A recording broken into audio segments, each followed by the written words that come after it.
पादमौलिपर्यन्तं गुरूणाम् आकृतिं स्मरेत् तेन विघ्नाः प्रणश्यन्ति सिद्ध्यन्ति च मनोरथाः.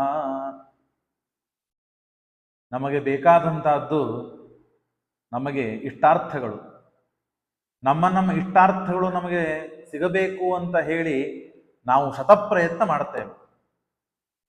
ಆದರೆ ಆ ಪ್ರಯತ್ನದಲ್ಲಿ ಹೆಚ್ಚು ಆಸಕ್ತರಾಗಿ ಫಲ ಸಿಗುವವರೆಗೂ ಆ ಪ್ರಯತ್ನ ಬೇಕು ಅಂದಾಗ ನಮ್ಮ ಇಷ್ಟಾರ್ಥಗಳು ಸಿಗುವಲಿಕ್ಕೆ ಸಾಧ್ಯವಿದೆ.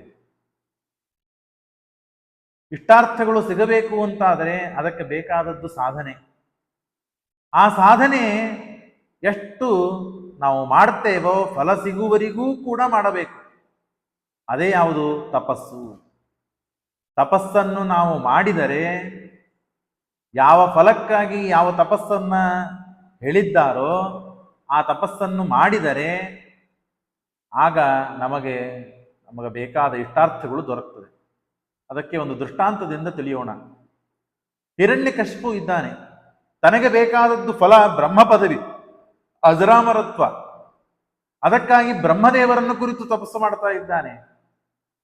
ಅಂದರೆ ಮಾಡುವ ವ್ಯಕ್ತಿಗೆ ಫಲಕ್ಕಾಗಿ ಯಾವ ತಪಸ್ಸನ್ನು ಮಾಡ್ತಿರ್ತಾನೋ ಆ ತಪಸ್ಸನ್ನು ಅರ್ಧದಲ್ಲಿ ನಿಂದಿರಿಸಬಾರದು, ಅಥವಾ ನಿಷ್ಠೆಯಿಂದ ಮಾಡದೇ ಇರಬಾರದು ಅಂತಲ್ಲಿಕ್ಕೆ ಅತ್ಯಂತ ಉಜ್ವಲ ನಿದರ್ಶನವಾಗಿದ್ದಾನೆ ಹಿರಣ್ಯಕಶಿಪು. ಯಾಕೆಂದರೆ ಅವನಿಗೆ ಹೇಳ್ತಾರೆ, ನೀನು ಬ್ರಹ್ಮ ಪದವಿಯನ್ನ ಕೇಳ್ತಾ ಇದ್ದಿ, ನಿನಗೆ ಯಾರಿಗೆ ಕೊಡ್ತಾರೆ ವರ? ಯಾಕೆ ನಿನಗೆ ಬಂದು ವರ ಕೊಡಬೇಕು? ಕೊಡುವುದಿಲ್ಲ ಅಂತಂದಾಗ ಹಿರಣ್ಯಕಶಿಪು ಹೇಳ್ತಾನೆ, ಕಾಲಾತ್ಮನೋಶ್ಚ ನಿತ್ಯತ್ವ.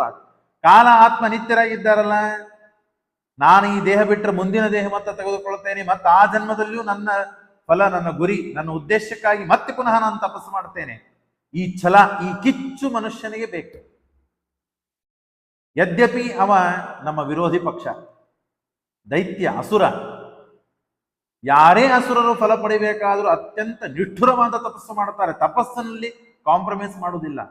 ಅಂದ ಮೇಲೆ ಅಂಥವರಿಗೆ ಅಷ್ಟು ನಿಷ್ಠುರವಾದ ತಪಸ್ಸನ್ನು ಮಾಡಿ ತಾವು ಫಲವನ್ನು ಪಡೆದುಕೊಳ್ತಾರೆ ಅಂತಂದ ಮೇಲೆ ಸಜ್ಜನರಾದ ದೇವಭಕ್ತರಾದಂತಹ ಜನರಿಗೆ ಫಲಕ್ಕಾಗಿ ತಪಸ್ಸನ್ನು ಮಾಡಿದರೆ ವರ ಸಿಗುವುದಿಲ್ವಾ?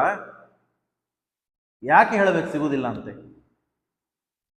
ದೈತ್ಯರಿಗೆ ಸಿಕ್ಕಿದೆ ಅಂದ ಮೇಲೆ ದೇವತೆಗಳಿಗೆ, ದೇವರ ಭಕ್ತರಿಗೆ, ವಿಷ್ಣು ಭಕ್ತರಿಗೆ, ಸಜ್ಜನರಿಗೆ ಅವಶ್ಯವಾಗಿ ಫಲ ಸಿಕ್ಕೇ ಸಿಗ್ತದೆ, ಅದರೊಳಗೆ ನಿಸ್ಸೇನ್. ಆದರೆ ನಾವು ತಪ್ಪುವುದು ಎಲ್ಲಿ ಅಂತಂದ್ರೆ ತಪಸ್ಸನ್ನು ಮಾಡೋದಿಲ್ಲ. ನಮಗೆ ಕಷ್ಟಗಳನ್ನು ಸಹನೆ ಮಾಡಲಿಕ್ಕೆ ಆಗುವುದಿಲ್ಲ. ತಣ್ಣೀರು ಸ್ನಾನನೋ, ಉಪವಾಸನೋ, ವನವಾಸನೋ, ಏನನ್ನು ಸಾಧನೆ ಮಾಡಲಿಕ್ಕೆ ಯಾವುದನ್ನು ಹೇಳಿದ್ದಾರೋ ಅದನ್ನು ನಾವು ಮಾಡ್ತೀವ? ಮಾಡುವುದಿಲ್ಲ. ಮನಸ್ಸು, ಮಾತು, ದೇಹ ಇವುಗಳನ್ನು ಸಂಯಮನದಲ್ಲಿ ಇಟ್ಟುಕೊಂಡು ಇಷ್ಟು ಹೊತ್ತು, ಇಷ್ಟು ದಿನ, ಇಷ್ಟು ಕಾಲ ಅಂತ ನಾವು ನಿಯಂತ್ರಣದಲ್ಲಿ ಇಟ್ಟುಕೊಂಡು ಮಾಡುವ ತಪಸ್ಸನ್ನ ಛಲದಿಂದ ನಾವು ಮಾಡಿದರೆ ಅವಶ್ಯವಾಗಿ ಆ ಫಲ ನಮಗೆ ಸಿಕ್ಕೇ ಸಿಗ್ತದೆ. ಹಾಗಾಗಿ ತಪಸ್ಸನ್ನು ಮಾಡಿದರೆ ನಮಗೆ ಬೇಕಾದಂತಹ ಇಷ್ಟಾರ್ಥಗಳು ಅವಶ್ಯವಾಗಿ ಭಗವಂತ ಕೊಟ್ಟೇ ಕೊಡ್ತಾನೆ. ಇದರಲ್ಲಿ ಯಾವ ಸಂದೇಹ ಪಡುವ ಕಾರಣವಿಲ್ಲ. ಅದಕ್ಕೆ ಜ್ವಲಂತ ದೃಷ್ಟಾಂತ ಅನೇಕ ಜನ ಇದ್ದಾರೆ. ಅದರಲ್ಲಿ ನಮಗೆ ಬೇಕಾದದ್ದು ನೆಗೆಟಿವ್ ದೃಷ್ಟಾಂತ ಅಂದ್ರೆ ದೈತ್ಯರು, ಅದರಲ್ಲಿ ಹಿರಣ್ಯಕಶಿಪು. ಹಾಗಾಗಿ ಆ ಹಿರಣ್ಯಕಶಿಪುವಿಗೇನೆ ವರ ಸಿಕ್ಕಿದೆ ಅಂತಂದ ಮೇಲೆ ನಮಗೆ ಸಿಗುವುದರಲ್ಲಿ, ಹಾಗಾಗಿಯೇ ದೇವರು ಮೇಲಿಂದ ಮೇಲೆ ನಮಗೆ ದುಃಖಗಳನ್ನು ಕೊಡ್ತಿರ್ತಾನೆ, ಕಷ್ಟಗಳನ್ನು ಕೊಡ್ತಿರ್ತಾನೆ. ಆ ಕಷ್ಟನೂ ಒಂದು ತಪಸ್ಸು ಅಂತ ಭಾವಿಸಿ ನಾವು ಅನುಸಂಧಾನ ಮಾಡಿಬಿಟ್ಟರೆ ಅದೊಂದು ದೊಡ್ಡದಾದ ಸಾಧನೆ ಆಗ್ತದೆ. ಹಾಗಾಗಿ ತಪಸ್ಸಿಗೆ ಬೇಕಾದಂಥದ್ದು, ಇಷ್ಟಾರ್ಥಗಳಿಗೆ ಬೇಕಾದಂಥದ್ದು ಮುಖ್ಯವಾದದ್ದು ಸಾಧನೆ. ಆ ಸಾಧನೆ ನಾವು ಎಡಬಿಡದೇನೆ ಕಾಯ, ವಾಚ, ಮನಸ್ಸಿನಿಂದ ಮಾಡಬೇಕು. ಯತ್ ಕಾಯ ವಾಕ್ಚಿತ್ತ ಭವಮ್ಮ ದರ್ಶನಂ ಮನೋವಚಕ್ಕಾಯ ಗುಣೈ ಸ್ವಕರ್ಮಭಿಹಿ ಅಂತ ಶಾಸ್ತ್ರ ಹೇಳ್ತದೆ. ನಾವು ಮಾಡುವಾಗ ಕರ್ಮಗಳನ್ನು ನಿಷ್ಠೆಯಿಂದ, ಒಂದು ಮಹತ್ತರವಾದ ಫಲವಿದೆ, ಉದ್ದೇಶವಿದೆ. ನಾವು ಫಲವನ್ನು, ಬಹಳ ದೊಡ್ಡದಾದ ಫಲವನ್ನು ಅಪೇಕ್ಷೆ ಪಡ್ತೇವೆ. ಆದರೆ ಆ ಫಲಕ್ಕಾಗಿ ಮಾಡುವ ಸಾಧನೆ ನಾವು ಮಾತು, ಮೈ, ಮನಸ್ಸು ಇವುಗಳನ್ನು ಅತ್ಯಂತ